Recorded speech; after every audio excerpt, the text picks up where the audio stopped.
Praise the Lord. ജീവജലം എന്ന പ്രതിദിന വാഗ്ദത്ത വചനത്തിലേക്ക് ലോകമെമ്പാടുമുള്ള ദൈവമക്കൾക്ക് വേഗം വരുന്നവനായ യേശുക്രിസ്തുവിന്റെ അതിപരിശുദ്ധ നാമത്തിൽ സ്നേഹ വന്ദനം. ഇന്ന് 2024 സെപ്റ്റംബർ മാസം 14-ാം തീയതി ശനിയാഴ്ച.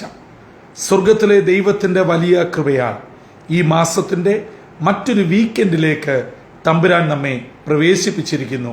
കഴിഞ്ഞ ഒരാഴ്ചവട്ടക്കാലം ദൈവത്തിൽ നിന്നും അനുഭവിച്ച എല്ലാ നന്മകൾക്കും ദാനങ്ങൾക്കും നന്ദിയും സ്തുതി സ്തോത്രങ്ങളും അർപ്പിച്ചുകൊണ്ട് ഇന്നത്തെ വാഗ്ദത്ത വചനത്തിനായി ഒരുങ്ങാം. ഇന്ന് ജീവജലത്തിൽ കൂടി പ്രോമിസ് വേഴ്സായി നമുക്ക് ലഭിച്ചിരിക്കുന്നത് അപ്പോസ്തല പ്രവൃത്തികളുടെ പുസ്തകം 8-ാം അധ്യായം 8-ാം വാക്യം. Acts of the apostles chapter 8 verse 8 നാം ഇപ്രകാരം വായിക്കുന്നു: അങ്ങനെ ആ പട്ടണത്തിൽ വളരെ സന്തോഷം ഉണ്ടായി. ഏത് പട്ടണം, എങ്ങനെ, എന്തുകൊണ്ട്? ഈ 2-3 ചോദ്യങ്ങളുടെ മറുപടിയാണ് ഇന്നത്തെ വാഗ്ദത്ത വചനത്തിലെ സന്ദേശം എന്ന് പറയുന്നത്. അപ്പോസ്തല പ്രവൃത്തി 6, 7, 8 അധ്യായങ്ങൾ വളരെ ശ്രദ്ധേയമായ അധ്യായങ്ങൾ തന്നെയാണ്.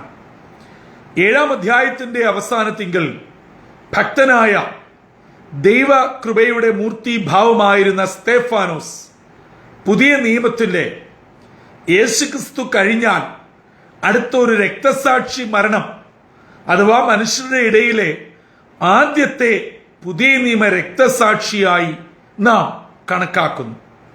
അതെ, ഈ മരണത്തോടു കൂടി യെരുശലേമിലെ സഭയിൽ വളരെ പ്രയാസങ്ങൾ നേരിട്ടു, വളരെ ഉപദ്രവങ്ങൾ നേരിട്ടു. ഈ ഉപദ്രവങ്ങൾക്കൊക്കെ നേതൃത്വം കൊടുത്ത ശൗലിന് സ്തേഫാനോസിന്റെ മരണം വളരെ സന്തോഷകരമായി. എന്നാൽ ഭക്തിയുള്ള പുരുഷന്മാർ സ്തേഫാനോസിനെ അടക്കം ചെയ്യുകയും ഒരു വലിയ വിലാപം കഴിക്കുകയും ചെയ്തു. ഈ സന്ദർഭത്തിലാണ് ശൗൽ വീട് തോറും കയറി ഇറങ്ങി ദൈവജനത്തെ പീഡിപ്പിക്കുകയും പിടിച്ചുലച്ച് വലിച്ചെടുത്ത് തടവിലാക്കുകയും ചെയ്തു. അങ്ങനെ അപ്പോസ്തലന്മാരൊഴികെ ബാക്കിയുള്ളവരൊക്കെ യഹൂദ്യ ശമരിയ പലയിടങ്ങളിലായി ചിതറിപ്പോയി. വളരെ ഉപദ്രവം സഭയ്ക്ക് നേരിട്ടു. അങ്ങനെ ഇവർ ചിതറിപ്പോയെങ്കിലും ചെയ്തത്, അവർ യേശുവിനെ, സുവിശേഷത്തെ അതാതിടങ്ങളിൽ സാക്ഷിക്കുവാൻ ഇടയായി. ഇന്നത്തെ വാഗ്ദത്ത വചനത്തിലെ ചോദ്യങ്ങളിലേക്ക് വന്നാൽ, ഫിലിപ്പോസ് ശമര്യയിൽ എത്തുന്നു. അതെ, ശമര്യ പട്ടണമാണ് സന്തോഷത്തിന് അർഹയായി മാറിയത്. ഇതാ, ഫിലിപ്പോസ് ശമര്യയിൽ എത്തിയിട്ട് യേശുവിനെ കുറിച്ച് അവരോട് പറഞ്ഞു. വ്യക്തമായി അവരോട് സുവിശേഷം പ്രസംഗിച്ചു. ജനങ്ങൾ ശ്രദ്ധയോടെ കേട്ടു. കേൾക്കുവാനുള്ള കാരണങ്ങൾ, ഫിലിപ്പോസ് അവിടെ യേശുവിന്റെ നാമത്തിൽ ചില അടയാളങ്ങളും അത്ഭുതങ്ങളും ചെയ്യുവാൻ ഇടയായി. അത് ജനത്തെ, ശമര്യ പട്ടണത്തെ ഫിലിപ്പോസിലേക്ക് ശ്രദ്ധ ആകർഷിക്കുകയും ഫിലിപ്പോസ് പറഞ്ഞ സുവിശേഷം, യേശുവിൽ കൂടെയുള്ള വിടുതൽ അവർ വളരെ സശ്രദ്ധം ശ്രവിക്കുകയും ചെയ്തു. ഇങ്ങനെ താൻ വചനം പറഞ്ഞുകൊണ്ടിരുന്നപ്പോൾ അശുദ്ധാത്മാക്കൾ നിറഞ്ഞവരിൽ നിന്നും നിലവിളിച്ചുകൊണ്ട് അശുദ്ധാത്മാക്കൾ വിട്ടുപോയി. മാത്രമല്ല, പക്ഷപാത രോഗികളും ക്ഷീണത്തിലും പ്രയാസത്തിലുമായിരിക്കുന്നവരൊക്കെയും വിടുതൽ പ്രാപിച്ചു. അങ്ങനെ ശമര്യ പട്ടണം മൊത്തത്തിൽ സന്തോഷത്തിലായി. എന്താണ് ഇതിന്റെ കാരണം?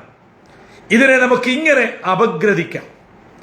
യെരുശലേമിൽ ചിലർ സഭയെ ഉപദ്രവിക്കുവാൻ മുന്നിട്ടിറങ്ങിയപ്പോൾ ദൈവദാസന്മാർ വേദനിച്ചുകൊണ്ട് ദൈവത്തെ പിറുപിറുത്തും പഴി പറഞ്ഞും തങ്ങളുടെ ശുശ്രൂഷ അവസാനിപ്പിക്കാതെ അവർ ചെന്നെത്തപ്പെട്ട പ്രദേശങ്ങളിൽ യേശുവിനെ ഉയർത്തി.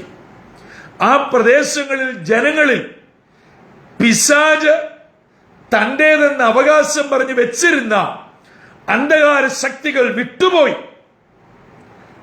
യേശുവിന്റെ വിടുതലിന്റെ സുവിശേഷം ചെന്നപ്പോൾ പിശാചിന് പിന്നെ അവിടെ ഇരിക്കുവാൻ കഴിഞ്ഞില്ല. അശുദ്ധാത്മാക്കൾ വിട്ടുപോയി. രോഗബന്ധനങ്ങൾ അഴിഞ്ഞു.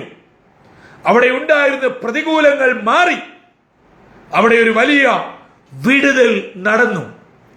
ഒറ്റവാക്കിൽ ഇങ്ങനെ പറയട്ടെ, ആ പ്രദേശത്തെ ജനത്തെ ബന്ധിച്ചിരുന്ന അശുദ്ധാത്മാക്കൾ വിട്ടുപോയപ്പോൾ അവിടെ സന്തോഷം ഉണ്ടായി.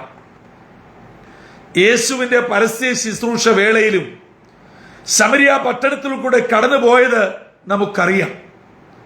12 സംവത്സരം രക്തസ്രവം ബാധിച്ചവൾ ആ വലിയ അശുദ്ധാത്മ ബന്ധനത്തിൽ നിന്ന് വിടുവിക്കപ്പെട്ടു.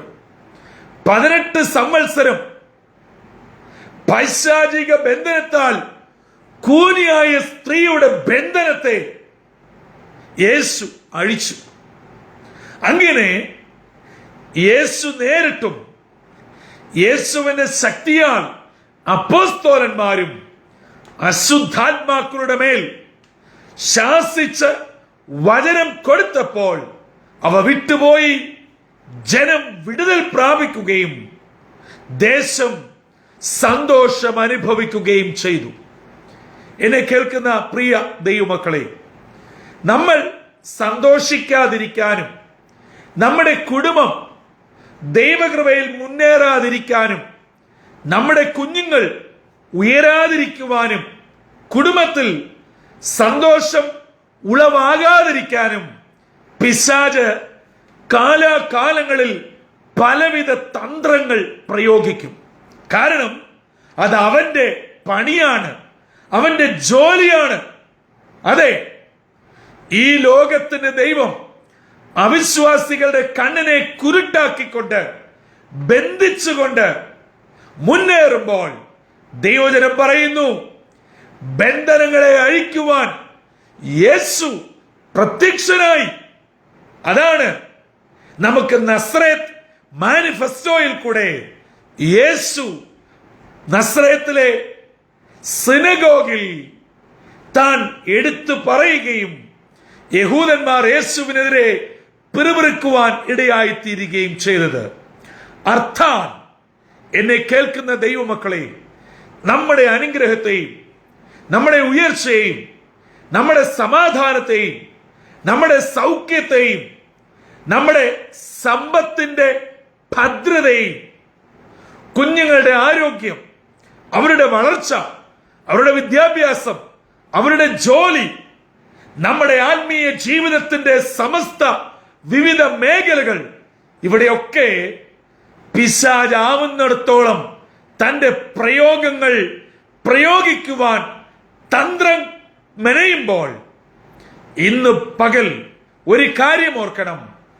ദൈവവചനം ശക്തമായി ശക്തിയായി ഞാൻ നിങ്ങൾ പ്രയോഗിക്കുമ്പോൾ അതെ, പിശാചിന് അവന്റെ കൂട്ടർക്ക് അവിടെ ഇരിക്കുവാൻ കഴിയുകയില്ല. ഇന്ന് വിവിധ വിഷയങ്ങളാൽ മനോവ്യസനത്താൽ ഈ ശനിയാഴ്ച അതിരാവിലെ വാഗ്ദത്ത വചനം കേൾക്കുന്ന ആരെങ്കിലും ഉണ്ടെങ്കിൽ അത് പ്രായം കുറഞ്ഞ എന്റെ യുവ സഹോദരീ സഹോദരങ്ങളാകാം. നിരാശയുടെ പടുകുഴിയിൽ ഞാൻ പഠിച്ചതിനനുസരിച്ചുള്ള ഒരു ജോലി ലഭിക്കാതെ, എന്റെ കരിയറിൽ യാതൊരു ഇംപ്രൂവ്മെന്റും ഇല്ലാതെ, എനിക്ക് യാതൊരുവിധ സ്ഥാനക്കയറ്റങ്ങളും ലഭിക്കാതെ, മനസ്സിനൊരു സ്വസ്ഥതയുമില്ലാതെ ഭാരപ്പെടുകയാണോ? ഇന്ന് ഈ ദൈവവചനത്തിലേക്ക് നമുക്ക് മടങ്ങി വരാം. കുടുംബത്തിന്റെ പ്രശ്നങ്ങൾ, കുഞ്ഞുങ്ങളുടെ പ്രശ്നങ്ങൾ, കടബാധ്യതകൾ, ബാങ്ക് ജപ്തി ചെയ്യുമെന്നുള്ള നോട്ടീസുകൾ, നിയമക്കുരുക്കുകൾ, സാമ്പത്തിക ബാധ്യതകൾ, കുടുംബജീവിതത്തിന്റെ പ്രശ്നങ്ങൾ, സഭയിലും ചുറ്റുപാടിലും നേരിടുന്ന ഒറ്റപ്പെടലുകൾ, ഏകാന്തതകൾ, എന്താണ് സഹോദരങ്ങളെ നിങ്ങളുടെ പ്രശ്നം? ഈ പ്രശ്നം ഈ അതിരാവിലെ തമ്പുരാന്റെ സന്നിധിയിൽ ഏറ്റുപറയുക, വിട്ടുകൊടുക്കുക. കാരണം തമ്പുരാൻ ഇടപെടുമ്പോൾ ചില ആഴ്ചകളായി, മാസങ്ങളായി, നാളുകളായി നമ്മെ പിടിച്ചടക്കിയിരിക്കുന്ന അന്ധകാരത്തിന്റെ അശുദ്ധാത്മ ശക്തികൾ, ദേശാധിപതി വാഴ്ചകൾ, പോരിന്റെ ആയുധങ്ങൾ, പോരാട്ടങ്ങൾ, ഇവ അലറിയോടും വിട്ടുപോകും. നാം ഓരോരുത്തരും, നമ്മുടെ കുടുംബവും, നമ്മുടെ സഭയും, നമ്മുടെ ദേശവും ഒരു വിടുതലിലേക്ക് വരികയും നിത്യ സന്തോഷത്തിന് പാത്രീഭൂതരായിത്തീരുകയും ചെയ്യും. ആ നിലകളിൽ അനുഗ്രഹിക്കപ്പെട്ട ജീവിതത്തിന്റെ ഉടമകളാകുവാൻ ഈ ശനിയാഴ്ച രാവിലെ ജീവജലം ശ്രവിക്കുന്ന ഏവരെയും ദൈവത്തിന് പരിശുദ്ധാത്മാവ് ആഹ്വാനം ചെയ്യുകയാണ്. ആകയാൽ അപ്പോസ്തലന്മാരുടെ കാലത്ത് ശമരിയയിൽ ഫിലിപ്പോസിനാൽ കർത്താവ് വലിയ വിടുതൽ നൽകുകയും അശുദ്ധാത്മാക്കൾ അലറി ഓടുകയും രോഗികൾ സൗഖ്യമാകുകയും അവർ ശ്രദ്ധയോടെ വചനം സ്വീകരിച്ച് യേശുവിനെ കൈക്കൊള്ളുകയും ചെയ്ത് രക്ഷയുടെ അനുഭവത്തിൽ വന്നപ്പോൾ ശമരിയ ദേശം സന്തോഷത്തിന്റെ ഉടമകളായി തീർന്നു. ഇന്ന് എന്താണ് വേദന, എന്താണ് സങ്കടം? അവയൊക്കെ മാറ്റി എന്നെയും നിങ്ങളെയും തമ്പുരാൻ സന്തോഷത്താൽ നിറയ്ക്കട്ടെ.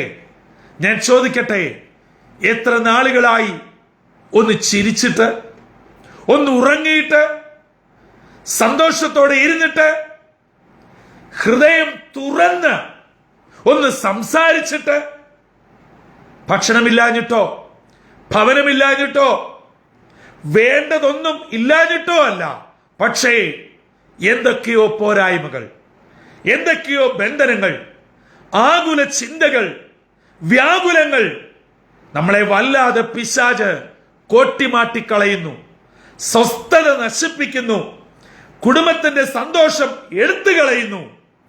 അതിനെല്ലാം ഒരൊറ്റ മൂലിയായി ഈ സെപ്റ്റംബർ 14 ശനിയാഴ്ച രാവിലെ ദൈവത്തിന്റെ വചനം പറയുന്നു, യേശു എന്നെയും നിങ്ങളെയും വിടുവിക്കുവാൻ, അന്ധകാര കെട്ടിനെ പൊട്ടിക്കുവാൻ, നമ്മളെ ചവിട്ടി താഴ്ത്തി ബന്ധിച്ചിരിക്കുന്ന സകല പിശാചിന്റെ കോട്ടകളെയും പൊട്ടിച്ച് അശുദ്ധാത്മാക്കളെ ദൂരെ പായിച്ച് നിത്യ സന്തോഷം തരുവാൻ മതിയായവരാ.